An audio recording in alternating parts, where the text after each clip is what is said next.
Hello friends, तो आज आपका स्वागत है मेरी यूट्यूब चैनल में। आज मैं आपके लिए लाया हूँ लोडिंग बेल्ट, लिफ्टिंग बेल्ट, वज़न उठाने वाला पट्टा।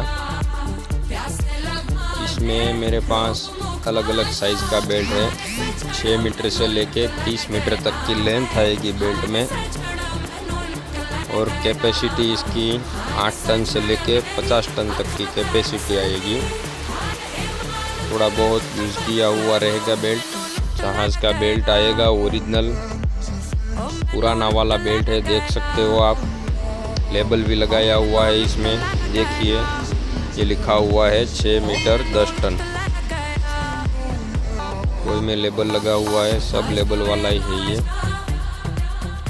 कोई भी भाई को बेल्ट लेना है तो मेरे से कांटेक्ट कर सकता है, कहीं पर भी ट्रांसपोर्ट करवा देंगे हम। थैंक यू दोस्तों।